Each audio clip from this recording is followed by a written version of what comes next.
At the beginning of the film, we encounter a scene where a criminal group is on their way to collect white goods for a transaction with this fat client.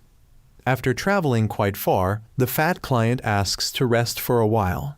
But the drug dealers don't know that this client is actually a police informant. The fat guy had sent his location to the police, and they had instructed our main character, Lazai, to target and aim at the suspects. He had identified the position of the allied informant and was ready to act. But right after that, the criminal mastermind receives a call. He realizes this isn't a real customer, so he punches the informant and pulls out his gun to deal with him on the spot. The police team immediately takes action, not understanding how their informant was exposed, while Lazai quickly shoots the mastermind to save the informant. He fires several more shots to take care of the henchman. One tries to hide behind a tree, but he shoots through it and kills him. With only the mastermind remaining, he takes the police informant hostage and threatens them.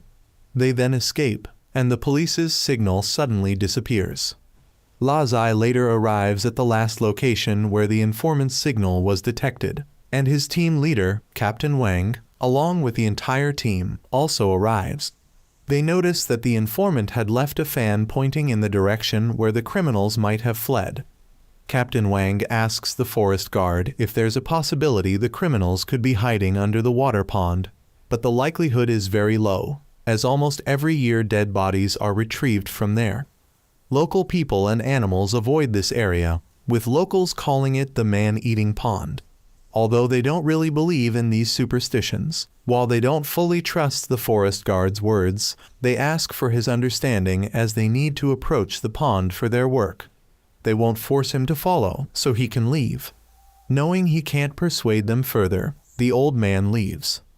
After marching for a while, Lazai suddenly sees a strange image in his mind. When his teammates ask if he's okay, he thinks something just got in his eye. They later find a passage behind a waterfall, and Captain Wang asks them to carry only the lightest equipment to proceed. Going quite deep inside, they discover a dried corpse by the path. Upon examination, the corpse's hands are positioned as if in prayer, but they can't find any other path. Suddenly, Lazai removes his glasses and is surprised when the cave suddenly lights up and many face-like shapes appear. His eyes glow, and the ground begins to crack. A demon-faced statue appears right in front of Lazai. He approaches to touch it while everyone around still doesn't understand what's happening. As soon as he puts his hand into the statue's eye, he unexpectedly causes the entire cave to shake, but then a door opens. Inside is the criminal's warehouse, but when they check, they're all surprised to find the boxes completely empty. Suddenly, the informant runs out and tells them to flee because there's a monster inside. The mastermind also runs out, throws away his weapon, and begs them to arrest him, as long as they get him out of there. Before they can understand what's happening, the door suddenly closes. The fat guy blames the mastermind for choosing this cursed place to hide the goods. Captain Wang asks him if there's another way out, but he believes they'll all die here because there's a fierce monster inside. Captain Wang decides to go in to check the situation, but the fat guy says he won't go back in there again. However, since he knows the situation inside better than anyone else, Captain Wang needs him to come along. Besides, this is their job, so the fat guy shouldn't forget what his position is. Lazai gives him a gun for self-defense. They then proceed inside and reach the second exit. The mastermind opens the door for them and demands they try their best to get him out alive. Captain Wang asks them to stay alert. While moving inside, Lazai asks the fat guy why he wasn't afraid when he had a gun pointed at his head in the forest, but is scared now, to which he replies that you can't negotiate with monsters, but you can with people. 2 soldiers in the group are then caught and killed by the monster that rushes toward them. The team unleashes all their firepower at the monster, but when it shows no reaction, Lazai and a teammate move forward to check the situation. They find the soldiers' bodies but no monster. It suddenly appears and swiftly moves across the cave's stone pillars. Lazai is attacked but manages to throw both the monster and his gun away. His teammate, instead of running, stands hopelessly shooting until the monster catches and devours him. Lazai quickly retrieves his gun and fires at the monster, but it's unharmed. He then aims for its head, continuously firing at one spot until he finally creates a hole, causing the monster to dissolve into small black beads. Just when everyone thinks it's over, these beads unexpectedly roll in one direction, and suddenly dozens to hundreds more monsters appear and advance toward the team. They block the cave entrance, forcing the team to retreat while maintaining distance from the monster horde. They run onto a wooden bridge, and Lazai, being last, cleverly shoots one side of the bridge to collapse it and cut off the monsters. However, the creatures climb the walls to pursue them. One crawls under the bridge and grabs the fat guy's leg, but Lazai manages to hold him and shoot the monster down. When monsters nearly catch Lazai, Captain Wang provides covering fire from below. Lazai decides to shoot down the entire bridge and throws the fat guy to grab onto the bridge rope to slide down. Both slide down, and just before hitting the rocks, Lazai catches and helps the fat guy descend safely. But now the group is cornered by the monsters. Suddenly, a tower in the distance lights up, and from a door, the forest guard appears. He says he had warned them, but they wouldn't listen. The mastermind recognizes him as the one who suggested hiding the goods here and who revealed that the fat guy was an informant. He had originally planned to lead the drug dealers here for the monsters to kill them, considering it a way to eliminate harm to the people, yet Captain Wang's team still stubbornly entered. When Captain Wang asks who he is, the old man says he doesn't remember anymore. He then blows out smoke, causing multiple smoke columns to rise around them. He transforms into his true form as a sorcerer, saying no one who has seen his true form has survived. He commands the monsters to attack, but surprisingly, Lazai slashes and defeats a monster in one strike. Lazai's eyes glow again, and he holds a strange knife. Without hesitation, he charges forward to eliminate monsters and protect the group. The monsters begin to fear him and retreat. The sorcerer is shocked that Lazai is connected to Wu Mayan. When Lazai says he doesn't know who Wu Mayan is, the sorcerer explains that person is the owner of the knife Lazai is holding, but it doesn't matter as no one will leave alive. The sorcerer summons 2 water columns to drown them, but suddenly his magic is instantly broken by a barrier. A man then flies down from the cave ceiling. The sorcerer is shocked to see it's Wu Mayan, who notes the old man's boldness in daring to speak his real name. After landing, Wu Mayan gives him 2 choices, suicide or execution. The sorcerer claims he's been practicing cultivation and summons stone pillars. The mastermind falls from height and dies, while the fat guy and Captain Wang are being lifted up. Wu Mayan waves his hand, making the stones vanish. He approaches, dodges the sorcerer's attack in one step, knocks away his staff, and points a gun at his head. The sorcerer begs for mercy, admitting his past mistake of stealing Wu Mayan's elixir. But Wu Mayan holds grudges, so the sorcerer offers another condition. He had shared half of Wu Mayan's elixir with someone else, and if he dies, Wu Mayan won't know who it is. Wu Mayan gives him one chance to reveal his accomplice. The sorcerer reveals it was his nephew. Wu Mayan then tells Lazai to take his gun and kill the sorcerer. The sorcerer accuses Wu Mayan of breaking his word, but Wu Mayan clarifies he only said he wouldn't kill him, not that he wouldn't let someone else do it. He immediately rushed to grab Lazai's knife and slashed Captain Wang's leg, then used him to threaten Wu Mayan. However, Wu Mayan asked if he remembered whose knife he was holding. He was then thrown off, and the gun was handed to Lazai to finish the job. While Lazai hesitated, the man tried to fight back, forcing him to shoot. Wu Mayan then approached and used the knife to destroy the tower that the sorcerer had built. After the tower collapsed, surprisingly, Wu Mayan held a golden skull in his hand. The evil energy from the sorcerer suddenly flew into Lazai's body, causing him to lose consciousness. He hazily saw a plane coming to pick them up, and later saw the fat guy carrying him out of the cave. In his dream, Lazai saw something about him being sealed in the past. When he woke up, he found himself in a hospital bed. Seeing a knife nearby, he grabbed it. While walking around, he discovered someone nearby and approached with the knife. But it was just the fat guy looking for something. He wanted Lazai to calm down and revealed that he had been unconscious for 3 days. When Lazai tried to open the door, the fat guy mentioned he had been trying to open it for 3 days without success. Suddenly, someone opened the door, so both of them hid, and Lazai attacked the person entering. However, this girl managed to take his knife and counterattacked. When Lazai grabbed a curtain to block her vision, she cut it in half, commenting that for a Special Forces soldier like Lazai, he couldn't even hold a knife properly.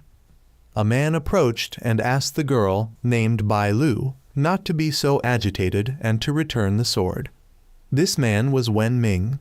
Wen Ming explained they were being held for health checks. Since there were no issues, the fat guy wanted to leave, but Bai Lu stated that the Min Dao Bureau wasn't a place they could come and go as they pleased. Wen Ming asked them to follow him as the bureau chief was waiting. On the way, Wen Ming explained that the Min Dao Bureau was responsible for handling cases that ordinary people couldn't solve, such as their recent incident at the lake. Wen Ming then took them to a villa on the mountain. Upon entering, he immediately led them to the bureau chief's room. The fat guy thought the bureau chief must be impressive to have his own chef, but Wen Ming corrected him, explaining that this was Gao Liang, their bureau chief. The chief invited both of them to eat and informed them that they would become investigation officers of the Min Dao Bureau. Wen Ming wanted the chief to assign them to his Department 1, as Department 2 had always taken the good staff, but the chief questioned why he was rushing when they hadn't even signed contracts yet. The fat guy refused, saying he had no talent for this work, and Lazai felt he was better suited for military service. The chief didn't want to force them, saying the job needed mutual agreement, but they couldn't return to their original units as they had already signed military transfer papers. Although they hadn't personally signed these papers, the fat guy told Lazai that the chief had blocked their retreat from the beginning. With no other options except becoming police officers or security guards, they might as well take this job. When the fat guy asked about the job's difficulty, the chief mentioned that while challenging, the benefits were 10 times better than their previous jobs. Hearing this, both accepted. Wen Ming then led them to his department. According to the contract, this would be a lifetime job with no end date. He then took them below the villa to a massive base and their workplace. Upon entering, they met Pu Jun, who was fixing a toilet and known for breaking things in the room. When Wen Ming asked about the others, he learned they had all been borrowed by Department 2. Wen Ming was angry that the other department head had taken his people without permission. Shortly after, Bai Lu came to tell Wen Ming to get the new staff their equipment before closing time. She led them to meet her department head, Mr. Wu, who gave them each a bracelet. These bracelets served as access passes to the bureau, communication devices, and locators. More importantly, they could sense the wearer's life status, allowing the bureau to know if they were in trouble. Bai Lu then brought equipment for both of them, which included a gun and a baton. They would have a 3-month probation period before taking the assessment to become official employees. She would be the supervisor for both of them. Meanwhile, the bureau chief had met with Wu Mayan again. He had kept Lazai for him. When Wu Mayan asked why he also kept the fat guy, the chief said he had his own eye for talent. He mentioned that Lazai had absorbed the old wizard's power, so there might be issues in the future, but Wu Mayan was confident he could handle any problems that might arise. Wu Mayan brought back images of 2 totems he found for the bureau chief. These totems were quite similar and belonged to 2 kingdoms that had disappeared in a desert. At this time, Bai Lu had taken the fat guy and Lazai to the library and asked them to read as many books as possible because there would be a test. The fat guy wanted Lazai to read for him and let him copy during the test, but Lazai hadn't even finished school before joining the army, so he might not understand any of it. Bai Lu advised both to read extensively as it would help them adapt faster to their work here. There were a total of 6 investigation departments here. Their Department 1 was for general investigation and used to be the largest until a traitor appeared and caused Department 1's authority to decline. Now Department 2 was the core of the Bureau. Only department heads were allowed to know about the traitor incident. Department 3 worked overseas year-round, so they were rarely at the Bureau. Department 4 specialized in survey work.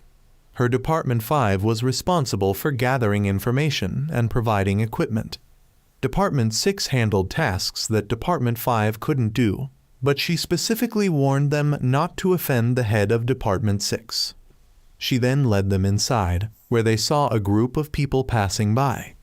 This group was from Department 2, and the person in the middle was Department 2 head named Qiu Bulao. Director Qiu and Wen Ming wondered why the other party was here. Bai Lu explained that for this case, the bureau chief wanted Departments 1 and 2 to work together, but both department heads disliked working with each other. Director Qiu thought it was normal for him to arbitrarily borrow people from Wen Ming since Department 1 hadn't solved many cases in the past year. With the previous betrayal incident, Department 1 had lost even more influence. Director Qiu also advised Wen Ming to resign soon. Department 2 was now rising to the top of the Bureau due to their higher case-solving rate, and people were saying that if the Bureau chief retired, Director Qiu would take over. The fat guy wanted to skip this case, but Wen Ming made him go to avoid rumors that he couldn't control his staff as a boss. When departing, the Bureau chief informed that their mission this time was to investigate an ancient ruin under the desert. Previous investigation showed this ruin was related to a legendary ancient country.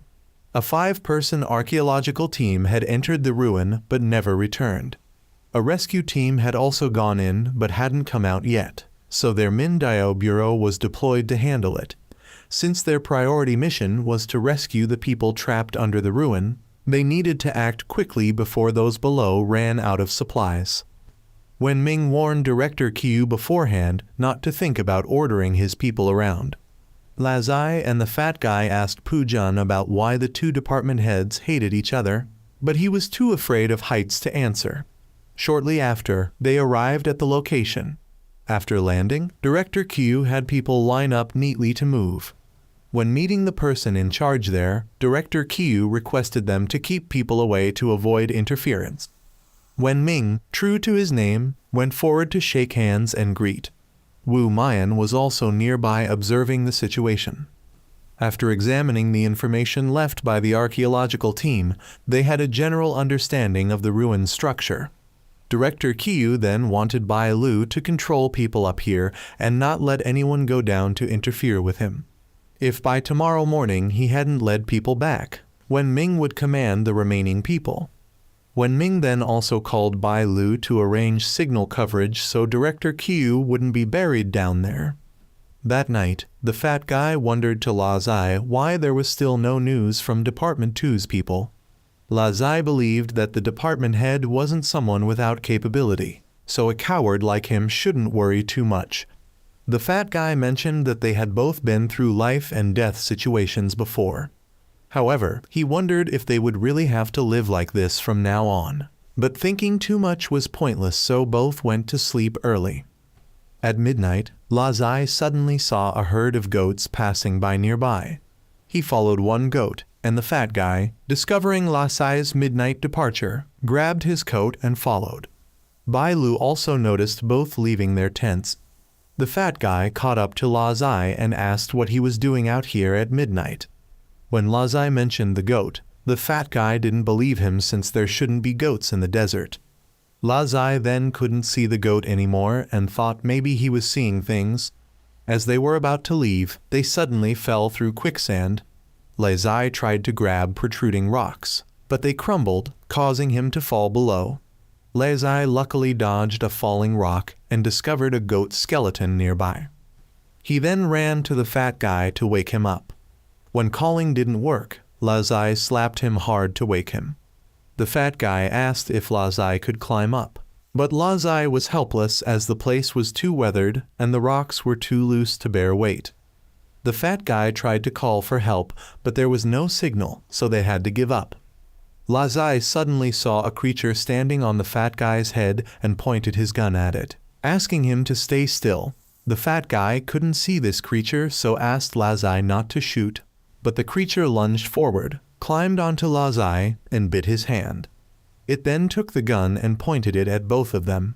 Lazai signaled and hid with the fat guy behind a rock, but the creature didn't know how to use the gun. Suddenly, a stick flew down, causing it to drop the gun. The gun fired a few shots while the creature escaped through a nearby small tunnel. Bai Lu then appeared and said she had been assigned to watch over them. She wanted to see where this small tunnel led, so she crawled in to check. While crawling, Bai Lu realized the stone pillars here weren't normal. She recognized them as dowry that a king had offered to this country, but the king of this country worshipped an evil religion and caused a taboo that led to divine punishment, burying the entire country in sand. This must be the location of that country. Bai Lu then created a 3D model to observe, but the fat guy wanted them to find a way out first. Lazai wanted him not to rush, as Wen Ming would surely send people to find them. Suddenly Bai Lu discovered something and told the fat guy not to touch anything, but he had already activated a button on a pillar. The ceiling began to shake and was about to collapse, forcing Lazai to rush and push both of them away. The next morning, when Wen Ming came to the tent looking for Lazai, both were gone. Bai Lu was also missing, so Wen Ming had to have people investigate the surroundings. Meanwhile, Lazai's group was still safe under the ruins, but Bai Lu didn't understand why the bureau chief let both participate in this case when neither had reached the level of a regular investigator. She called them troublemakers with a very annoyed attitude. However, Lazai then realized if they stayed here waiting, they would run out of oxygen to breathe, so he asked the fat guy to help move these stone pillars. Although he was still afraid of meddling again, they would die if they didn't act, so both pushed a stone pillar away, revealing a pole cord underneath. Lazai took a risk and pulled it, opening a passage in the floor. Lazai then noticed this place was about to collapse, so he told both to jump down first while he held the cord to keep the door open. He waited for both to go first before jumping down the slide himself. Lazai saw the creature from last night, but it disappeared when they exited the slide. The three then followed a path that led straight to what appeared to be the king's tomb. After looking around, Bai Lu asked Lazai and the fat guy to pry open that coffin. They tried but couldn't, so Bai Lu came to check and saw this coffin was made of bronze. People of that time believed that if buried in a bronze coffin, the soul couldn't transcend, so it seemed this king was framed by someone and trapped here. She then suggested they needed specialized tools to open the coffin, but Lazai took out his knife wanting to try prying it open with it. Bai Lu wasn't very confident but still let him try, and Lazai actually managed to pry the coffin lid open. They discovered inside was a wrapped corpse, and when Bai Lu looked at it, she realized this wasn't the king because the facial features didn't match those of people from this buried country. The fat guy then fumbled around in the coffin and suddenly fell straight down through a hole. When both asked him about it, he said it was quite dark down there and there were some paintings. Bai Lu also decided to go down to check, while that creature continued observing the group's movements. Wen Ming was very worried at this point, so he called Bai Lu's Section 5 chief to report that there was still no news from Director Qiu and Lazai's group of 3 had gone missing. Wu Mian, sitting nearby, overheard this, and when the Section 5 chief said he would report to the bureau chief, Wu Mian began to take action. Meanwhile, Lazai's group had actually reached the king's tomb. The paintings there told a story. The king of this country had a daughter whom he deeply cherished. The princess fell in love with a young man from a neighboring country, so the king reluctantly married her off. However, not long after, the princess died at the hands of her husband's family, who then led an army to attack her home country. The king had to use forbidden magic to create a black tornado and perish together with his enemies. So it seemed this coffin belonged to the king, while the coffin above was for the person who killed the princess. The king, hating that person, buried them in a bronze coffin. They then noticed that the king in the paintings always had a blue face, except in the painting where he was holding a lamp and bowing, where there was no blue color. The king's blue color must have been caused by the evil religion he believed in. Suddenly, they discovered a lamp appearing on the king's coffin that wasn't there before, and in the recent painting, the lamp in the king's hand had disappeared. As Lazai was about to act, he suddenly fainted. He then discovered the lamp releasing blue smoke, and that smoke suddenly transformed into the king. He wanted revenge for his daughter. Lazai and the fat guy fired their guns, but it had no effect, so Bai Lu rushed forward and used his baton to strike him away. Just when they thought it was over, the king suddenly stabbed Bai Lu. The king then slashed at the fat guy's neck and continued fighting with Lazai. Lazai held his knife and dodged the king's attacks to circle behind and attack him, but all his strikes were useless. Meanwhile, Bai Lu and the fat guy were safe. Wu Mayan had found them and informed them that Lazai was experiencing high-level hallucinations. He had been unconscious for nearly an hour, and Bai Lu then told the fat guy that Wu Mayan was actually Section 6 chief. He informed them that although Lazai was experiencing hallucinations, all injuries received were real. Wu Mayan then decided to enter the hallucination himself to help Lazai. He walked into the hallucination and appeared before Lazai, throwing the king aside and telling Lazai to quickly extinguish the candle. When the king flew around to attack Wu Mayan, he was caught by him. Lazai then knocked away the lamp and woke up. Lazai later met with the fat guy and learned about Chief Wu. The chief criticized Lazai's poor skills, while Lazai remembered a way they could escape from there. Meanwhile, Pu Jun had informed the bureau chief that Wen Ming had also gone down to the relic, and they had temporarily obtained a map of the underground relic from signals that Bai Lu had fortunately sent back. The bureau chief ordered Pu Jun to have people cordon off the area based on the map and begin excavation. Shortly after, someone came to inform Pu Jun about receiving signals that might be from Wen Ming, and the signal location was in the central area. Lazai then told the group about the hidden passage he saw when the king turned to smoke and escaped. They later opened a hidden door, but inside was another formation. Bai Lu suspected that the earlier hallucination deliberately revealed information to Lazai to lure everyone into this second formation. Wu Mayan revealed this was the 9 deaths 1 life formation, where among all paths only one led to survival while the other 9 led to death, and looking at it there seemed to be no pattern. So perhaps even the person who set up the formation didn't know which was the correct path. Wu Mayan said they had no way to solve the formation, so he told the fat guy to just choose a path randomly. The fat guy hesitated to choose, so Wu Mayan still insisted he pick one, so he chose the middle path to go. As they walked a distance, the path behind them started crumbling. The fat guy got scared and said if they died, don't blame him but blame Wu Mayan for making him choose that path. But the path they were on remained safe and nothing happened. After a while, their path suddenly crumbled as well, causing them all to fall down. However, they ended up falling into a forest and everyone was safe. Wu Mayan was also amazed that someone could create a 3-layer hallucination like this. They then discovered Director Q and Wen Ming were underwater, so they swam down to rescue them. But when they pulled them up, the fat guy got tangled in some algae underwater and was pulled back down. Lazai swam down to cut the algae and rescue the fat guy. When they got back to shore, they were able to revive Wen Ming. The fat guy asked how the two ended up there, and Wen Ming said he went to look for the 3 of them, and unexpectedly came across Director Q in the water.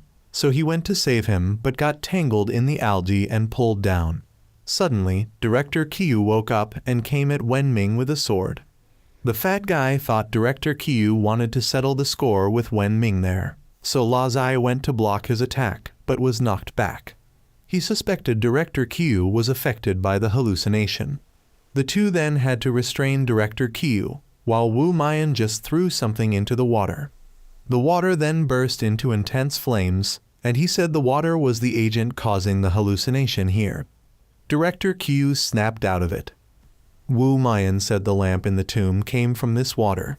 Suddenly, the creature that had attacked Lazai appeared in the tree branches. The group shot at it, but it moved too fast, so Wu Mayan threw fire to knock it away. He then let it come at him and unleashed a dragon fire to defeat it. The group then escaped the hallucination. The fat guy thought Wu Mayan should have intervened earlier, but Wu Mayan said if they let the fat guy do everything, what would they do with their salaries? They later found the missing people, and it seemed they were in a death-feigned state from having their Kai channels blocked. Pu Jun had also dug a way down, so they took the injured people out first. The fat guy noticed some valuables and wanted to take a few, and he found a necklace and asked if it was Lazai's, but Lazai just thought it was someone else's, so he would return it. Wu Mayan recognized the symbol on the necklace as familiar. The team then headed back after completing the rescue mission. The fat guy accidentally discovered some jade stones in his clothes. When Ming decided to divide them evenly, and Wu Mayan also took one, telling Lazai to come see him at a certain address after this case and not tell anyone else. Bai Lu then came in and demanded to know what they were hiding and forced them to hand it over.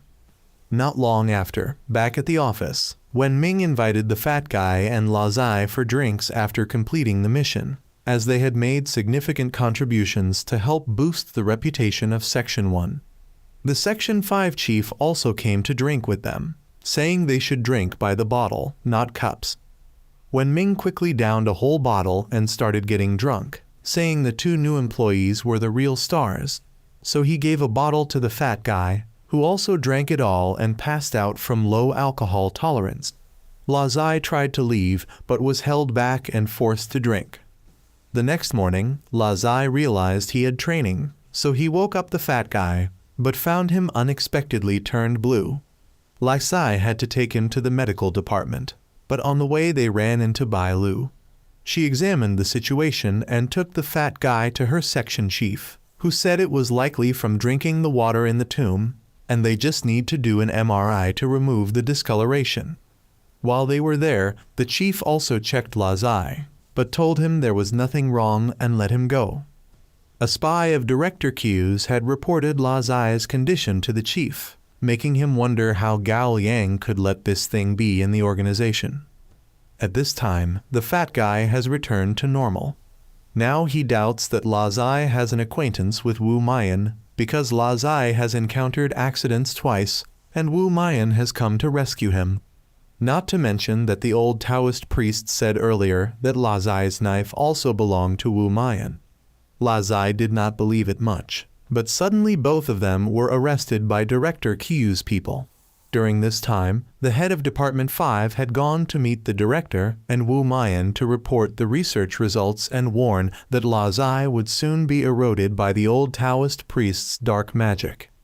Bai Lu suddenly came to report that Director Qiu had captured Lazai and the fat guy and was now fighting with Wen Ming. Wen Ming came to demand the release of the people, but Director Qiu believed that Lazai had the potential to become a rebel like the one Wen Ming had recruited before. However, the director personally came here and asked Director Qiu to release the people, as he knew well what was inside Lazai, so he had the head of Department 5 closely monitor Lazai's condition. But Director Qiu still believed that they had not seen the coffin and shed tears, so the situation would happen again as before. However, the director dared to ensure that if anything happened, he would take responsibility himself. But Director Qiu had a condition that he would be the supervisor for the entry test into the organization in 2 months. Bai Lu decided that from now on, she must train both of them carefully, if they do not want to be under Director Qiu's sword. In the morning, they started by jogging, then training chemical synthesis, then gun shooting, wrestling, martial arts, and many other things. They had to train from 7 a.m. to 8 p.m. every day, and then they could rest.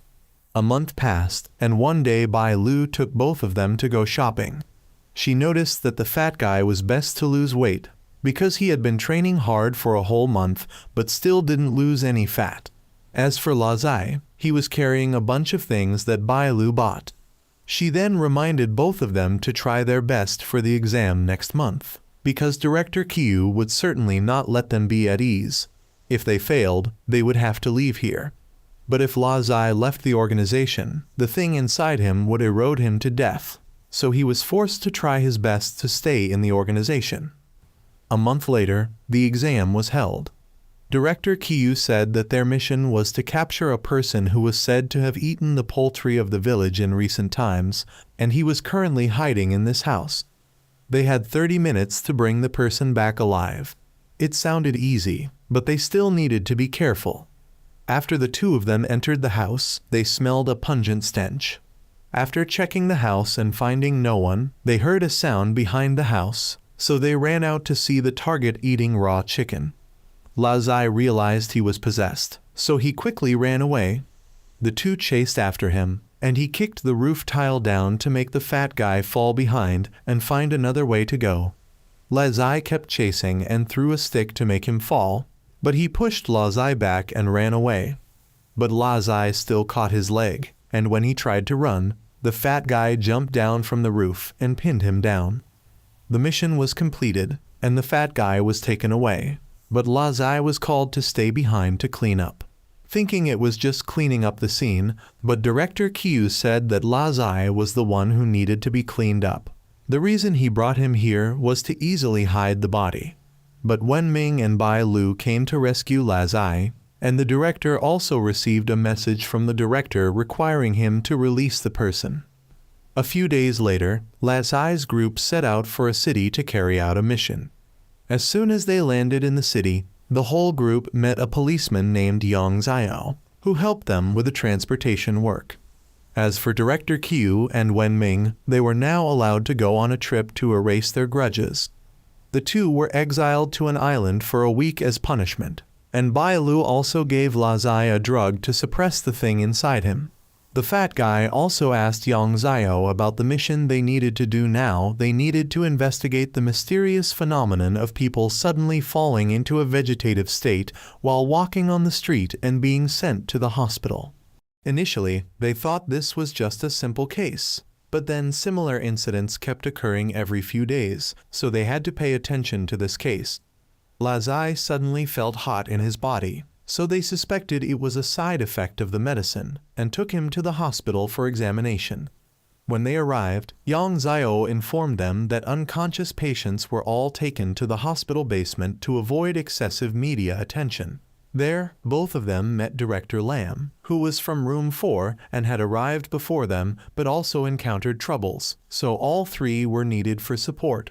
According to Director Lam, all victims had the same mark on their bodies. Yang Xiao would later arrange accommodation for Lazai's group so they could begin investigation in the following days. That night, while Lazai was discussing with Fat Guy about whether this medicine really worked, Lazai received news that Director Lam had an incident. They later rushed to the hospital and met Bai Lu, who informed them that Director Lam was found unconscious on a chair and was hospitalized. They met Yang Xiao, who was bringing food to his wife. According to the nurse, Yang Xiao's wife had an accident a year ago. Their child died and his wife was paralyzed from the waist down. His wife had attempted suicide multiple times but was prevented by Yang Xiao, only to remain in a coma all this time. Yang Xiao had also incurred a large debt from caring for his wife. Lazai's group then went to Director Lam's place and encountered Wu Mayan, who was already there. He informed them that Director Lam had been possessed by an energy force similar to the one inside Lazai, but he had easily removed it and asked them to find something to contain this energy. Fat Guy found a water pot and asked Wu Mayan if he could extract the thing inside Lazai, but he couldn't handle this case. That night, Lazai woke up suddenly from a nightmare. Wu Mayan had extracted his consciousness to create an avatar so his body could rest while his mind could still work. He took Lazai into Fat Guy's consciousness to see. When they entered, it was a magnificent scenic spot, but going deeper, he discovered Fat Guy winning against all versions of himself in different types of chess games. Wu Mayan brought Lazai out and separated Fat Guy's consciousness too. He admitted the bureau chief was right, that Fat Guy wasn't ordinary. Wu Mayan asked Fat Guy to release that energy force, which Wu Mayan then grabbed and squeezed. It split into two and flew in different directions. Wu Mayan wanted both of them to search one path while he would handle the other. They later chased the black shadow to the hospital's equipment room. It hid inside, so Lazai went in while Fat Guy guarded the door. Suddenly the door closed and the shadow attacked Lazai. Fat Guy pushed the door open and came in. Then Lazai told him to call Wu Mayan using the red string Wu Mayan had given them. However, the shadow knocked the string into a water tank, forcing Fat Guy to run to retrieve it, while Lazai was controlled by the shadow. It wanted to take the old wizard's power inside Lazai. Since he was trying to escape from it anyway, he might as well let it have it. But Wu Mayan then arrived and began dealing with this shadow. He knocked the shadow away only to realize it was just a puppet. Fat Guy was startled because Lazai had died, but since this was just an avatar, there was no need to worry. Lazai in bed later woke up and knew that the shadow was just a puppet, so the controller must be nearby. Meanwhile, on a rooftop, several suspicious figures appeared and called the puppet controller Master, and this master turned out to be none other than Yang Zio. During this time, Lazai reviewed the marks on the victims' bodies and found them familiar. Suddenly, they discovered insects crawling out from the marks. These were poisonous insects, and if they carelessly removed them, they would die and release toxins into the victims' bodies. What Lazai wanted to say was that this mark was similar to the symbol on a ring that Wu Mayan had taken from the tomb last time. Meanwhile, the people who came to find Yang Zio were there to request his return to them, as he had been wandering for too long, but Yang Zio needed more time. These three believed Yang Zio was still attached to his dying wife, but he believed there was still a way to bring her back. The leader, Lu Yun, said he would let Yang Zio do as he pleased, but first needed to hand over the location of this city's sacred artifact. However, he didn't know where the sacred artifact was because this city had changed greatly over the past 100 years. But Lu Yun claimed he wasn't easily fooled and would try to find it to show Yang Zio. Yang Zio then went to find Lazai's group. Bai Lu had given him the investigation files, so he asked Lazai to come to the station with him to handle some procedures. As soon as they left the hospital, Lu Yun pursued them by car from behind. Meanwhile, Bai Lu and Fat Guy decided to sneak into Yang Zio's wife's room to see if she could be treated with the Bureau's technology. However, Fat Guy then discovered some green jade pieces under the bed. These were the ones he had picked up from the buried kingdom.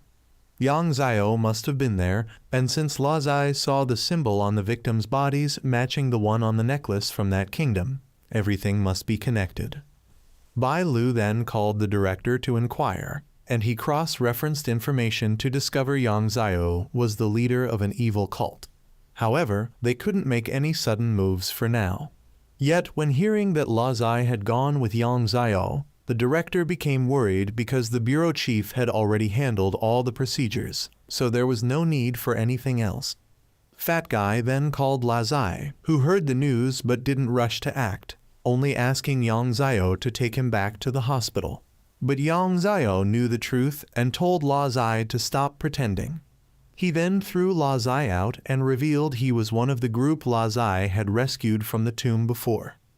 Lazai asked what he needed the old wizard's resentful energy for, and Yang Zio revealed he needed it to save his wife, though he would only know if it worked by trying. Lazai was then knocked down and was about to have his negative energy extracted when Wu Mayan texted Lazai to steal a car and escape. He was later blocked by Yang Zio, so he drove into a cliff wall to cause rocks to fall and crush Yang Zio while he escaped. He called Fat Guy and reported the location Wu Mayan had sent him, which coincidentally was where Director Lam said he had been attacked, so both sides decided to meet at that location. Fat Guy's group took a taxi to the meeting point, but the driver advised them against going there as it was an unlucky place. 20 years ago, a construction accident had killed 3 workers there, And after the building was completed, accidents kept happening to residents, so it had been abandoned for many years. Lazai had arrived and was about to enter when he suddenly heard someone following, so he drew his gun, but it was Fat Guy and Bai Lu both had been kicked out by the taxi driver upon arrival. Meanwhile, Yang Xiao had escaped from the rubble and met Lu Yun again, who said he had found the sacred artifact's location and would no longer bother Yang Xiao. But upon leaving, he sent people to the hospital. Lazai's group had entered the unlucky high-rise. As soon as Lazai stepped into the elevator, he saw crying visions of people who had died from elevator falls. The group then went upstairs to investigate. While climbing the stairs, Bai Lu suddenly heard something, so the group went up together. Upon rushing up, the entire floor was empty, but suddenly crazed figures emerged from the darkness. Not knowing if they were human or ghost, they had to run. But running upstairs, they were blocked by others. They soon surrounded all three, so Bai Lu attacked first. When they realized these were puppets, Fat Guy and Lazai drew their guns and shot. But as soon as they dealt with them, they returned to normal. Suddenly Wu Mayan flew up and used magic to eliminate all the puppets. He told them to go to the basement, not upstairs. Once in the basement, there was a jade piece, and Wu Mayan asked all three to help him clean around it. At this time, Yang Xiao was very angry because Lu Yun had used his wife as a hostage to force him to take the sacred object from Wu Mayan, and everyone knew about Wu Mayan's power. Yang Xiao then returned home for a visit to reminisce about memories with his wife. Lu Yun later called to announce that if he didn't have the sacred object by tomorrow evening, Yang Xiao would never see his wife again. The next morning, Lazai's group went to Yang Xiao's wife's hospital room, but they were one step too late. Wu Mayan had given the bag to Lazai and informed them that the sacred object was inside, and Yang Xiao had learned about this, so he waited outside the hospital to follow Lazai. After Bai Lu left first, Yang Xiao immediately approached and rammed into Lazai to steal the bag. Yang Xiao managed to escape and even shook off Lazai, but he was caught by Wu Mayan. Yang Xiao believed this thing originally belonged to him, so he was just taking it back. But Wu Mayan also wanted to reclaim what belonged to him. Yang Xiao knew he was referring to the half-pill that the old sorcerer had stolen from Wu Mayan. Yang Xiao didn't keep that half the old man had just used Yang Xiao as a shield. When Yang Xiao wanted to leave, he was blocked by Lazai and the Fat Guy, but Yang Xiao still maintained that the case of people continuously falling into comas in this city had nothing to do with him. He then injected a needle into his arm to draw blood and teleported away. Wu Mayan let Yang Xiao go because that spell cost half of one's vital energy. It seemed Yang Xiao wasn't the mastermind in this case, there was someone else. Yang Xiao then went to Lu Yun's place to demand his wife back. But Lu Yun wanted Yang Xiao to hand over the item first. If he wouldn't hand it over, neither would Lu Yun, because he knew Yang Xiao was the one under time pressure. After Yang Xiao handed over the sacred object, Lu Yun betrayed him and ordered his men to deal with Yang Xiao. He tried to resist, but trading half his vital energy to escape earlier had come at a great cost. Yang Xiao went to his wife's location, but Lu Yun approached and struck him with a blow, revealing that his wife had died when he brought her there. While Yang Xiao was devastated by his wife's death, Lu Yun further revealed that his wife's accident was also his doing, which enraged Yang Xiao to fight back. He claimed that a sect leader like Yang Xiao abandoned his sect for a woman, so he had to eliminate what made Yang Xiao weak. Yang Xiao was pinned to the ground and was about to join his wife in the other world when Lazai's group and Wu Mayan arrived. Wu Mayan wanted both staff members to handle Lu Yun's subordinates while he checked on Yang Xiao's wife's condition. Yang Xiao wanted Wu Mayan to stay away from his wife, but Wu Mayan suggested Yang Xiao should worry about himself first. Wu Mayan then took out Yang Xiao's wife's soul and let her flow along the river. Yang Xiao admitted he had made a mistake in accepting Lu Yun into the sect, but Lu Yun claimed Yang Xiao's mistake was leaving the sect to follow a woman. Both had been seriously wounded by each other, so Yang Xiao threw needles to make the iron container on the ceiling fall. When on the ground, Yang Xiao was about to finish off Lu Yun, but La Sai's group stopped him because if Lu Yun died, the people in the hospital would die too. Yang Xiao didn't care, but Lu Yun still gloated that if there were people paving his way, his death would be worth it. Bai Lu called to report that people in the hospital had started to act like zombies, so Wu Mayan told them both to return while he would handle things here. Lexai's group returned to Bai Lu to prevent the people inside from escaping the hospital. Meanwhile, Wu Mayan gave Lu Yun a beating and then put a centipede in his mouth. Saying he didn't like conditions and wasn't patient, either Lu Yun would remove the poison worms or he would make him suffer worse than death. While La Sai's group was struggling with the patients, suddenly the poison worms were removed, but Bai Lu still wanted them to capture and deal with all the poison worms before they escaped outside.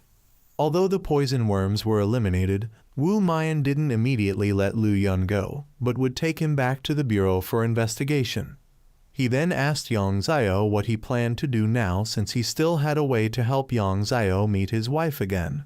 But before he could ask, Wu Mayan knocked him unconscious. When he woke up, Yang Xiao was in the hospital and received a letter that Wu Mayan had left for him. After reading it, Yang Xiao was shocked and then heard a child's voice. This child was the reincarnation of Yang Xiao's wife, so now he could start over with her, but it would be after almost 20 years. The next day, La Sai's group returned to headquarters, and the fat guy asked Bai Lu about whether they get vacation time from work. She explained that after each mission, they are given a certain number of days off based on the difficulty level of the completed mission. The highest is Z-level missions, after which they can take as many days off as they want. They had completed 2 B-level missions, so they would get 6 days off. They then surprisingly heard news that a new employee had been recruited to Wu Mayan's room 6. The fat guy was surprised because Wu Mayan had never recruited anyone before. He went to check and was shocked to find that the employee was Yang Xiao. He would now be their colleague, and La Zai pulled the fat guy away, saying they couldn't understand Wu Mayan's wishes. Meanwhile, at a mountain temple, monks were hurriedly preparing the temple for a wedding. The abbot believed that if foreign priests could do this, Buddhist monks certainly could too. The abbot demanded his disciples fix everything according to his wishes. Suddenly, a disciple burst into flames after touching a broken incense stick, so he quickly threw him into a water vat to extinguish the fire. He then discovered someone outside the temple gates. He recognized this person, so that night, he called the bureau chief to report that someone they thought was dead was actually still alive. The next morning, La Zai went to visit his old comrade's grave and met Captain Wang there. He wanted La Zai to never forget his duties as a soldier. Right after Captain Wang left, Bai Lu suddenly came to find La Zai and asked him to stop his vacation for an urgent mission. The fat guy was now driving Yang Xiao to do the mission together. They both picked up La Zai and Bai Lu and together went to the mountain temple. La Zai saw the temple had become a wedding venue and knew the old abbot was up to something. He not only knew this place, but had lived there since childhood. Bai Lu then knocked on the door to call someone to open it, and this person accidentally recognized that La Zai had returned. Meanwhile, the person the bureau chief was worried about was now at the base and began investigating La Zai's group. He knew the whole group had gone to the temple and knew the bureau chief had indeed acted very quickly. He then went to the experimental samples he created to activate them. He wanted to see how Gao Liang would continue being bureau chief when each staff member was lost. He had waited a long time for this moment and was determined to carry it out. The monk then told La Zai that the abbot regretted losing a talent like him. La Zai thought he regretted not torturing him for a few more days. They then met the abbot, who was very happy that La Zai had returned. He had been intentionally strict years ago, hoping La Zai would one day join the Min Dao Bureau to work. But now La Zai didn't want to accept him as his teacher, making him feel La Zai was still the same as before. He then invited the others to stay overnight. But the bureau chief said they were here to take the abbot away because it wasn't safe here anymore. However, the abbot felt he didn't want to trouble the Mindayo Bureau, so he would still choose to stay. Meanwhile, Mindayo Bureau staff were suddenly attacked by a group of monsters. Room 5's head discovered staff were dying one by one and reported to the bureau chief, asking him to come quickly. The bureau chief discovered their system had been hacked, exposing all staff. Director Q called, but he ignored it and issued a warning requiring all staff to discard their identity bracelets. Lasai's group had just discarded their bracelets when they discovered the mountain temple was under attack, so Lasai wanted to go back to check, but they were attacked by a monster charging from the front. The fat guy reversed the car to avoid the attack, but after backing up for a while, another monster appeared behind them, so he steered to turn the car around and charged forward. The group was then chased by a horde of monsters. They kept pouring down from the mountain and even broke rocks to block the group's path. Even though Lasai had drawn his gun to shoot back, they were still too numerous, forcing him to give up. Suddenly, a monster jumped down from the mountain and crushed the engine at the front of the car, leaving the group now surrounded. The red eye in front appeared to be the leader of this pack. It then let its minions charge forward to attack Lasai's group. The group was forced to exit the car to fight while the red-eyed creature jumped straight up the mountain. While Lasai's group was struggling to deal with the monsters, Yang Zio was distressed because the phone containing his wife's photos was damaged. He then summoned a needle and controlled it to eliminate all the surrounding minions. Afterward, he destroyed the car and created dozens of other needles to launch everywhere to clear out the monsters. Yang Zio originally didn't want to help, but now it had become a personal vendetta, so he took action. He wanted the group to quickly head up the mountain to deal with the red-eyed creature, while he would handle these monsters. Bai Lu believed Yang Zio would be fine, so he told Lasai to quickly get moving. On their way, the group noticed that the city was also under attack. The bureau chief called Wen Ming, Director Qiu, and Department Head Lin to help mobilize their subordinates to rescue people in the city. Department Head No. 5 thought that the traitor could be among them, and the enemy must want the bureau chief to divide his staff to make them easier to deal with. But if he didn't help save people now, then who would? Director Qiu and Wen Ming both wanted each other to be careful and not die so they could still have someone to argue with later. It could be said that although they openly despise each other in dangerous moments, both were very concerned for their rival. Meanwhile, Lasai's group had returned to the temple and split up to search for the abbot. They later discovered the monk Lasai knew was unconscious over there, but couldn't get close due to the debris. Bai Lu had found the abbot, who was being attacked and thrown away by that monster. Lasai had quickly rushed over to stop the monster and asked the fat guy and Bai Lu to take the abbot to safety. Once stable, the fat guy immediately returned to support Lasai. The abbot also wanted Bai Lu to help the other two because he had once abandoned his teammates for the mission, which led to the current situation. The monster then charged at the fat guy, forcing Lasai to step in to block the attack and push it back. He knocked off its glasses, causing it to lose direction and get caught in a headlock by Bai Lu. The fat guy shot it so Bai Lu could get away and help Lasai rush in to behead it. But when they went outside, they discovered the abbot had disappeared. He had been captured by the mastermind up there, who also released a pack of monsters to attack them. Bai Lu recognized that person as Sanda, who used to be a colleague of the bureau chief and the abbot, but he was supposed to have died long ago. He believed that he had been betrayed by the bureau chief and the abbot back then, but fortunately didn't die. So now he had the chance to return for revenge. The abbot advised Sanda to let go of his hatred, but he had come this far and couldn't just give up. He felt that he had been abandoned by both of them that year, only to become a creature that he himself despised. The pain of being burned had followed him for these 30 years.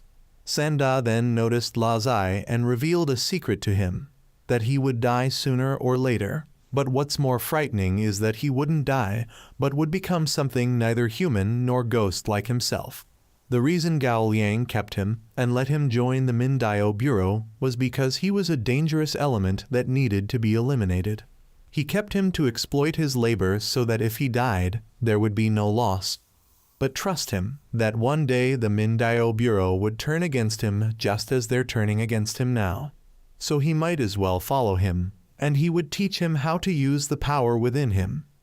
As Lazai began to hesitate, the abbot rushed to grab Sanda, but he knocked the abbot down and started creating a fire bridge surrounding Lazai's group to gradually drain their oxygen.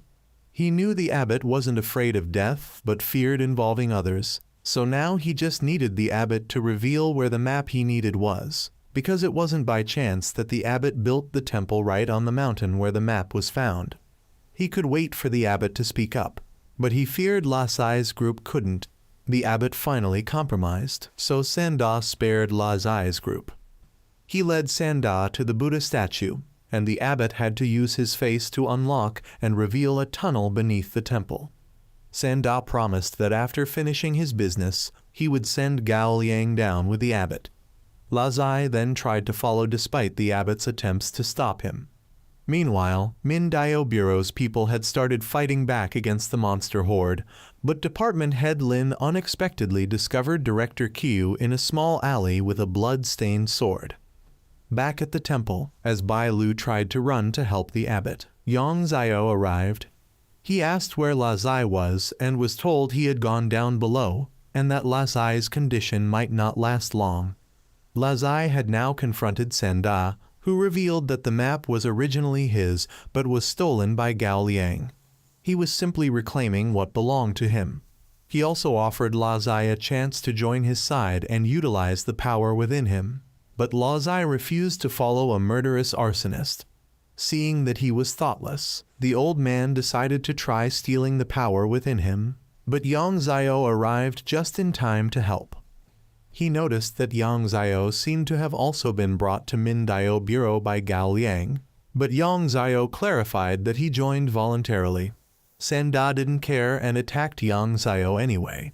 When Yang Zio launched his needles, they were all burned up. Sanda landed a hit on Yang Zio, but he used puppets to dodge. He then sent multiple clones to attack Sanda, who destroyed them all and even blocked Yang Zio's sneak attack from behind. But seeing the fat guy running away with the map, he targeted him, forcing Yang Zio to block the attack. Unexpectedly, Lazai rushed in only to be burned by Sanda, and the dark power of the old sorcerer within Lazai suddenly awakened. The old man suggested that he should accept this power rather than reject it. Lazai lost control and frantically attacked Sanda. Sanda asked Lazai how it felt to become a monster like him, but Lazai had lost his rationality to respond. Sanda could only focus on Lazai while continuously dodging and blocking his attacks. But Lazai used his knife to launch an attack that blew Sanda off the mountain and straight into the river. Lazai then turned to attack the fat guy. Yang Zio stepped in to block but was thrown aside.